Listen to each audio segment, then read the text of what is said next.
Have you ever watched someone's smug confidence crumble into sheer panic in under a minute? That's exactly what happened to our HOA president, Karen Walsh, in the quiet cul-de-sacs of Willow Creek, Virginia, on a crisp October evening in 2024.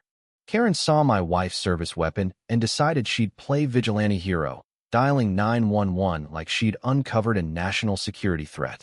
"Armed woman terrorizing our peaceful community," she shrieked into the phone, her voice practically vibrating with glee. From our living room window, I saw 6 police cars screech to a halt, officers spilling out, weapons drawn, surrounding my wife, Emily. Karen stood there, arms crossed, her lips curling into a triumphant smirk, probably already rehearsing her "I saved the neighborhood" speech. But then Emily reached for her ID. 30 seconds later, those same officers were saluting her. Let me tell you how it all went down. The day we moved into 1423 Maple Lane, I got my first taste of Karen Walsh's particular brand of control freak. She was at our doorstep exactly 10 minutes after the moving truck pulled away, clutching an iPad like it was her lifeline, a stack of papers thick enough to choke a horse, and a smile that didn't quite reach her eyes. You know, the kind polite on the surface, but you can feel it sizing you up, cataloging every detail for later. "Welcome to Willow Creek," she chirped, her voice dripping with forced cheer. "I'm Karen Walsh, your HOA president, and I've emailed you our 72-page community handbook. Just need your signature here to confirm you've received it."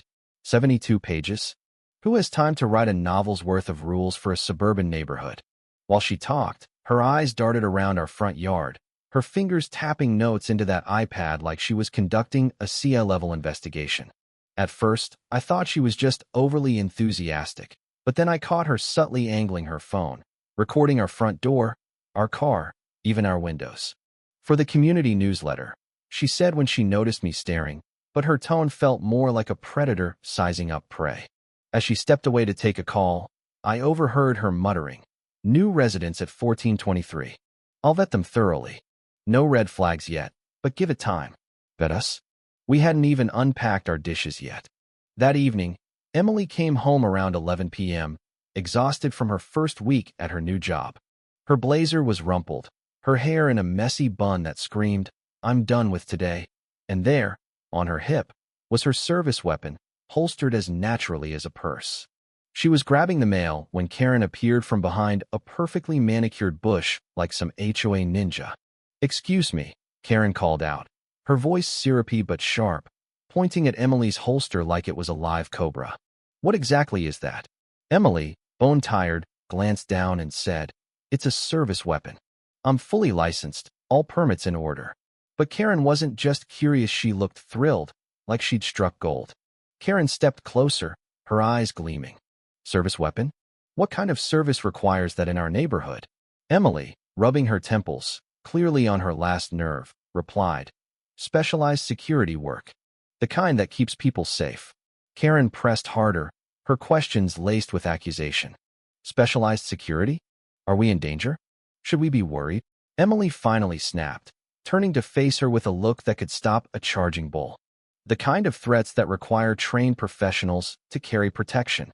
I appreciate your concern, but I'd like to get inside my own house now." As we ducked inside, I noticed our neighbor, Mike, pretending to walk his dog who was already inside, clearly eavesdropping. He caught my eye, shook his head, and mouthed, "Watch out." Later, Mike wandered over and whispered, "Your wife's got guts." Karen's had a thing about guns ever since some incident 5 years back. She's got connections, and she doesn't like being challenged. Through our window, I saw Karen in her driveway, phone glued to her ear, gesturing wildly toward our house like she was narrating a crime thriller. That night, Emily sat at our kitchen table, frowning at her laptop. "I'm digging into this HOA and the neighborhood's history," she said. "There's a pattern: families moving out suddenly, complaints about harassment, but nothing solid. Just a bad feeling." Her detective instincts were screaming, and mine were starting to hum too. 3 days later, our mailbox was stuffed with not one, but 3 legal documents, all about Emily's gun. The first was an HOA violation notice citing possession of weapons causing community concern. The second was a petition with 27 signatures from 30 households, demanding the immediate removal of firearms for the sake of innocent families. The third, a $600 monthly security fee to cover enhanced monitoring due to elevated risks. I'm a graphic designer, so details catch my eye, and something about that petition bug aside me. The signatures looked fresh, but the paper had that faintly yellowed look of something prepared weeks in advance. I knocked on a few neighbors' doors, playing the friendly new guy. Mrs. Larson, 3 houses down, spilled the beans. Oh, Karen came by 2 weeks ago, asking about gun safety concerns. Such a caring woman. 2 weeks ago? We'd barely been here a week. I confronted Karen while she was obsessively power washing her already pristine driveway. Interesting timing on that petition, I said, keeping my tone light. Collecting signatures before we even moved in? That's some foresight.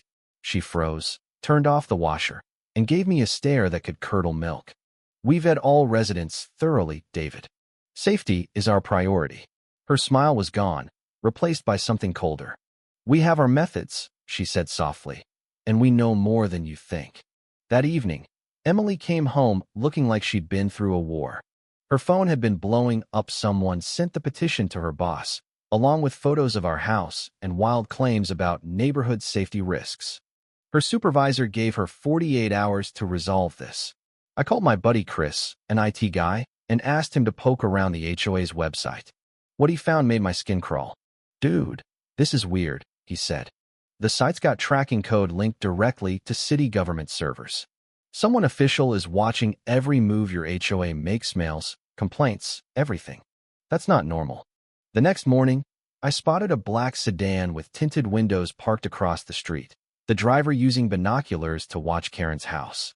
When Karen stepped out for her mail, her face went pale, but she recovered quickly. Mike, our nosy neighbor, was watching too, snapping a photo of the car's license plate and texting someone, "Your guy's here early. Could be trouble." Later, Karen and Mike had a heated, hushed argument in his front yard, both glancing nervously at our house. That night, Emily sat me down, her face grim. "David, this isn't random. Karen knows exactly who I am and what I do. This gun drama, it's deliberate. Someone tipped her off about my background, and they're trying to discredit me before I can settle into my new role." She took my hand. "We've got 47 hours to figure out who's behind this, or I could lose everything." Karen didn't stop at legal threats. She launched a Safe Willow Creek campaign that exploded online, racking up 10,000 followers in a day. A video titled "The Threat Next Door" hit the internet, with slick production dramatic music, zoomed-in shots of Emily's holster, and Karen's voiceover painting her as a shadowy danger. A woman with a gun, hiding her true identity from neighbors who welcomed her, Karen intoned. The video hit 150,000 views in hours, comments flooding with outrage, many from brand-new accounts that screamed astroturfing. Emily's boss called, furious. "Fix this in 48 hours, or you're done." Then, Karen's daughter, Lily, slipped me a napkin at a coffee shop, her hands trembling. "Mom's safe password, Liberty 2023. Help me," it read. On the back, 23 years of her controlling everything. She's not protecting the neighborhood, she's hiding something worse. Lily vanished before I could ask more. Karen, meanwhile, posted unblurred photos of Emily's gun with a chilling caption. "If tragedy strikes, remember I tried to warn you." A petition to remove armed threats gained 2,000 signatures in hours. Mike knocked on our door that night, carrying a folder that could have doubled as a brick. "I'm not just a neighbor," he confessed. "I'm a PI, hired by 6 families to investigate Karen over the past 3 years." His documents were a bombshell. $60,000 in consulting fees to Karen from a shady outfit called Community Safety Partners, emails with city officials about problem residents, and photos of families who'd lived in our house before us, all driven out by Karen's campaigns. One photo showed a family of 5, red X's scrawled over their faces. "They lasted 5 months, Mike said. Karen found out the dad had a questionable visa. I showed up, and they were gone. The other families? Targeted for minor infractions or asking too many questions." Then Mike dropped the real gut punch. The 6th family didn't just move. They vanished after threatening to expose Karen's ties to City Hall. At midnight, Lily texted me to meet at a diner. She looked like she hadn't slept in weeks, her laptop open to files that made my blood run cold. $250,000 in payments to Karen from Community Safety Partners, linked to a city councilman named Richard Hayes, someone from Emily's past in Richmond. Emails showed Karen and Hayes targeting families who questioned city contracts, driving them out so Hayes' company could snap up their homes cheap. A file labeled E. Carter Richmond Connection revealed Karen knew Emily was the new police chief from day one, with clippings from a corruption case Emily had exposed in Richmond, costing Hayes his reputation. Emily arrived at the diner, her face etched with exhaustion. "This is what Hayes did in Richmond," she said, scanning the files. "He used community groups to silence anyone who got too close to his schemes. When I exposed him, he swore he'd ruin me." Lily showed us audio recording 6 months of Karen's calls with Hayes, planning to destroy Emily's credibility. "These can't be used in court," Emily warned, but Lily had a plan. "Mom can't resist gloating when she thinks she's won. At the HOA meeting tomorrow, she'll spill everything if you push her buttons right." The next night, the Willow Creek Community Center was a powder keg, packed with 200 people ready to crucify Emily. Karen stood at the podium, a queen holding court. "Chief Carter lied to us," she declared, hiding her identity, carrying a gun among our children. The crowd roared approval, Hayes smirking in the front row. But Lily was secretly live streaming, and online viewers were starting to question Karen's story. I stood up, my voice cutting through the noise. "How did you know Emily was from Richmond before we moved in?" Karen faltered, then recovered. "I research all residents for safety." I held up my phone, showing email timestamps.